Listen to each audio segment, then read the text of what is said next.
Maracanã entra na lista de imóveis do Rio de Janeiro a serem vendidos. E Flamengo pode comprar o estádio, que está avaliado em 2 bilhões de reais.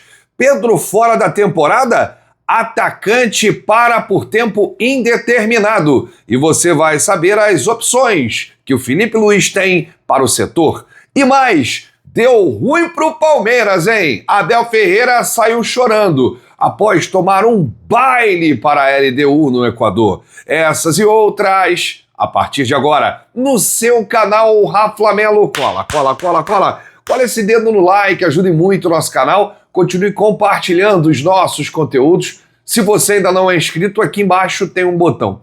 É muito importante a sua inscrição para o crescimento do nosso canal. Não se esqueça sempre de ativar o sininho para receber todos os nossos vídeos. Raflamelo 81 nossa gente.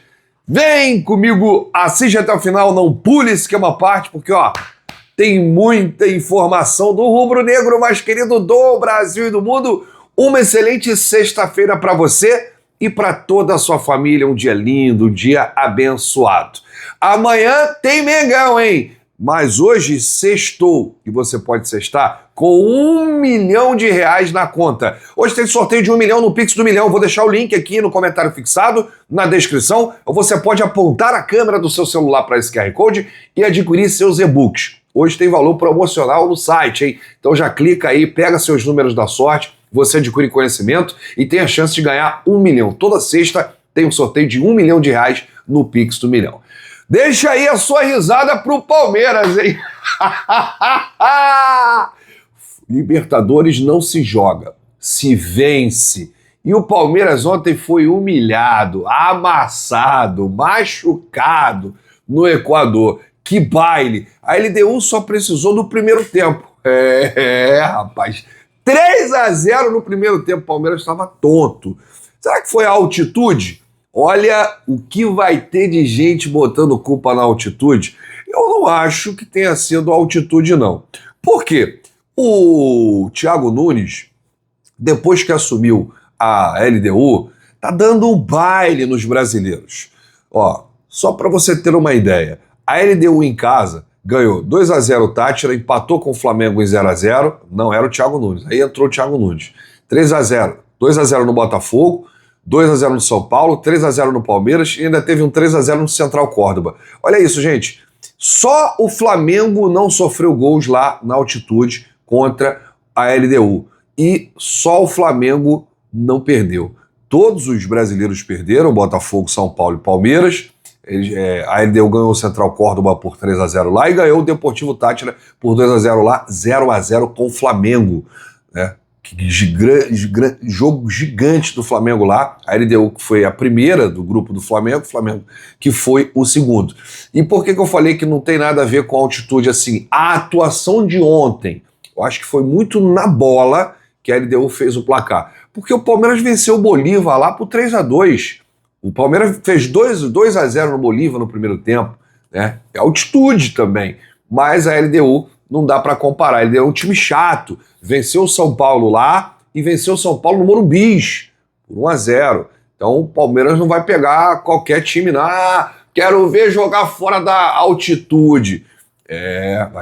Vai ter que ter atitude no Allianz Parque para virar esse jogo, hein?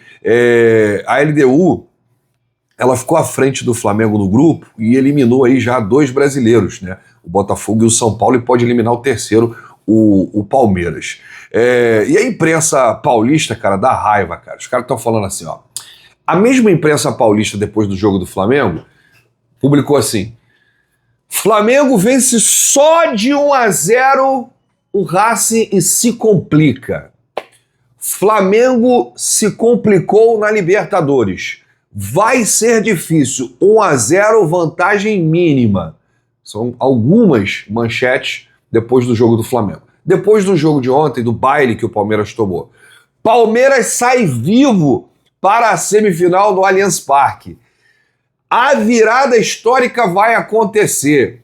Grande atuação do Palmeiras. Olha, é ridícula a mídia, o que eles fazem, a comparação, né, de tentar colocar o Palmeiras lá em cima e tentar colocar o Flamengo lá embaixo. Gente, o Flamengo venceu por 1-0 e tem a vantagem do empate. O Flamengo tem muito mais probabilidade de avançar para a final do que o Palmeiras, que precisa fazer 3 gols sem sofrer nenhum para levar aos pênaltis.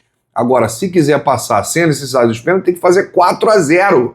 Não pode tomar gol para a LDU. Então, a imprensa ridícula hoje vai falar aí o dia todo, né, dessa atuação de gala do Palmeiras, conseguiu segurar a LDU, tomou só de 3, que na volta aí o Palmeiras vai conseguir a classificação. Dá pena de ver alguns jornalistas falando, e tem vários torcedores do Palmeiras que estão comprando aí essa ideia. Olha, se o meu time tomasse de 3 e tivesse um jogo da volta, eu iria confiar até o fim, mas não iria inventar essas coisas, né? Realmente fica feio. Bom, eu falava aqui, quando o Flamengo estava enfrentando o Botafogo no Clássico, que a agenda do Palmeiras era mais complicada que a do Flamengo, né? Ou menos tranquila, podemos dizer assim. E aí, quando o Flamengo vence o Palmeiras no Maracanã, eu falava assim, olha, o Flamengo joga as 3 em casa, Botafogo, Palmeiras e Racing. Venceu os 3. O Palmeiras perdeu para o Flamengo por 3-2. E perdeu agora para a LDU por 3-0. E vai enfrentar o Cruzeiro agora no próximo jogo. Então, essa derrota, da maneira que foi ontem, pode impactar diretamente o Palmeiras no Campeonato Brasileiro, pode interferir. Primeiro, você acha que o Abel Ferreira vai escalar todos os titulares contra o Cruzeiro no próximo jogo? Os caras que estão cansados, passaram mal na altitude, desgaste físico, a viagem, tudo isso, e agora vão enfrentar o Cruzeiro pelo Brasileirão? Vocês acham que o Abel não vai poupar ninguém? Vocês acham que o Abel vai com o time titular e os caras vão chegar sem perna contra a LDU, precisando reverter aí esse placar elástico de 3-0? Então isso pode impactar, pode interferir no jogo do Palmeiras no Campeonato Brasileiro, e vai enfrentar só o Cruzeiro, tá? É só o terceiro colocado que, se vencer, ultrapassa o Palmeiras aí, né? Ultrapassa o Palmeiras? Deixa eu ver aqui a tabela. Tabela de classificação do Campeonato Brasileiro, porque agora, gente, é hora de virar a chave, né? Libertadores vai ficar só para outra semana, e a gente tem aqui o Brasileirão. Não, o Cruzeiro tem 56, se ganhar vai a 59. O Flamengo e o Palmeiras estão empatados com 61, mas seria bom, né, uma vitória do Cruzeiro pra gente, né, pro Flamengo. E aí eu tenho minhas dúvidas. Eu sinceramente não sei se o Abel Ferreira vai colocar o time titular contra o Cruzeiro. Se colocar o time titular, os caras, meu irmão, vão desgastados, sem perna, para esse jogo contra a LDU. Se poupar, pode tomar uma peia aí do Cruzeiro. Então vamos acompanhar como é que será esse final de semana de Campeonato Brasileiro. Enquanto isso, o Flamengo vai enfrentar o Fortaleza, encerra a preparação hoje e embarca hoje ainda para Fortaleza. O técnico Felipe Luiz define, inclusive, nessa atividade, que é a última, a equipe titular. A delegação treinou já na parte da manhã, né? E às 15 horas o Flamengo embarca para a capital cearense para esse duelo aí contra a equipe de Martim Palermo. Fortaleza e Flamengo se enfrentam amanhã, neste sábado, 19h30, na Arena Castelão. Duelo é válido pela 30ª rodada do Campeonato Brasileiro. Você já garantiu o seu pacote da Libertadores? Ainda não? É só na Caravana do Haroldo. Além de ser uma empresa séria, é o melhor pacote aí do mercado. Você vai pagar o menor preço, né? Tem muita gente colocando pacote lá em cima e tem muita empresa que deixa o torcedor na mão. Essa não, eu garanto, eu confio. Eu vou viajar, inclusive, segunda-feira para Buenos Aires com a Caravana do Haroldo. QR Code aqui na tela, o link na descrição. Faça a sua pré-reserva da Libertadores. Você pode fazer a pré-reserva da semifinal, inclusive, semana que vem em Buenos Aires. E se for, vamos tomar um vinho lá na capital argentina. Bom, o Pedro, gente, é desfalque no Flamengo por tempo indeterminado. Não se sabe a quantidade de dias, semanas que o Pedro ficará fora. Certo é que ele está fora da semifinal lá na Argentina na próxima quarta-feira. Ele sofreu uma fratura no antebraço direito, na vitória em cima do Racing, pela semifinal no Maracanã no último jogo. E aí, com uma imobilização até acima do cotovelo, o jogador está fora da partida da volta, né? E não há como definir aí o tempo exato de recuperação, porque há necessidade de monitorar a evolução da calcificação do osso. Eu estava, inclusive, conversando com alguns médicos da área que entendem que essa lesão pode dar tanto 1 mês quanto 2 meses. Vai depender aí de cada atleta, né? E o Pedro acabou de se recuperar de uma lesão gravíssima, cirurgia, enfim.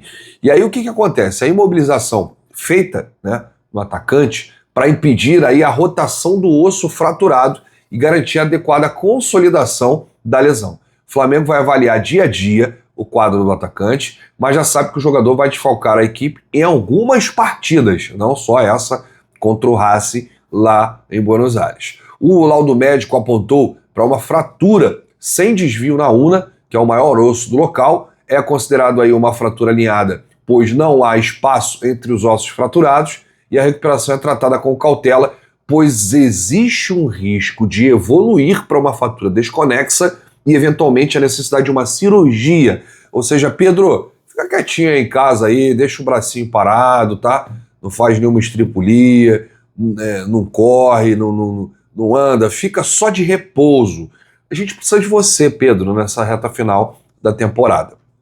E o Flamengo optou aí, né, por um tratamento sem intervenção cirúrgica. Então, para isso, o Pedro já está com o braço imobilizado, né, com uma órtese, uma espécie de tala para o braço. A partir disso é feito um acompanhamento para a consolidação da fratura. Exames de radiografia são feitos para monitorar a lesão. Caso não evolua, a cirurgia é indicada para recolocar o osso no lugar. Colocar o atacante em campo é considerado um movimento arriscado, pois há a possibilidade de piorar a fratura. Pedro é um atacante que utiliza muito braço em seu estilo de jogo, principalmente para fazer a proteção da bola e o pivô. Enquanto estiver imobilizado, Pedro seguirá apenas fazendo um trabalho específico na preparação física. A decisão de momento é não colocá-lo em campo imobilizado. Os próximos passos serão decididos em avaliação do clube dia a dia para saber aí a evolução da lesão. Além disso, a FIFA limita a questão de proteção para os jogadores que estão em campo. Isso porque determinadas proteções podem ser consideradas armas de jogo. A solução seria uma proteção confeccionada a partir de polipropileno e adaptada para o local fraturado do braço, para não correr riscos de ter problemas com a proteção e ter o jogador vetado de entrar em campo. O clube deve informar com antecedência a Conmebol ou a entidade organizadora da competição sobre o material e o modelo de proteção que será utilizado, sendo aprovado previamente, apenas checado aí pela arbitragem em campo, né, momentos antes da partida. A Conmebol, a FIFA, elas permitem aquele tipo de material que tem a proteção do rosto, facial. Algum jogador que tem aí um choque aí, ele usa uma máscara, usa uma proteção para a cabeça. Foi o Peter Cech, né, goleiro, que utilizou um capacete. Muitos anos que ele teve um choque de cabeça, uma fratura, né?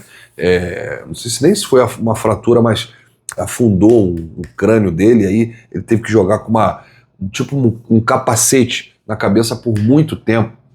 Peter Cech, que agarrou muito no Chelsea. Bom, quem deve ser o substituto de Pedro? A gente tem aqui algumas opções. O Bruno Henrique pediu para não jogar mais nessa posição.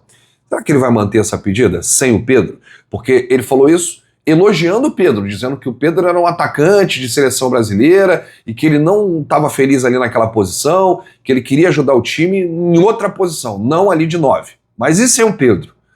Bom, se o Bruno Henrique continuar afirmando que não quer jogar ali, Juninho é da posição. O Juninho ainda está no Flamengo, gente. Ele recebeu poucas chances aí nos últimos meses, mas ele ainda está lá. Plata já atuou nessa função como falso 9. Você gostou do Plata ali, no lugar do Pedro, como falso 9 em alguns jogos? Ele fez isso, inclusive, contra o Cruzeiro, quando o Flamengo empatou em 0-0 no Maracanã. Adiantar o Arrascaeta e colocar o Saúl ali no meio-campo pode ser também uma opção. Uma outra é o Alacian, que vai mal, dentro e fora do campo. Será que ele tem a confiança do técnico Felipe Luiz? Aliás, foi o Felipe Luiz que tirou o Alacian de ponta e colocou ali como 9. É também uma outra opção. O que você faria? Deixa aqui nos comentários com a ausência de Pedro.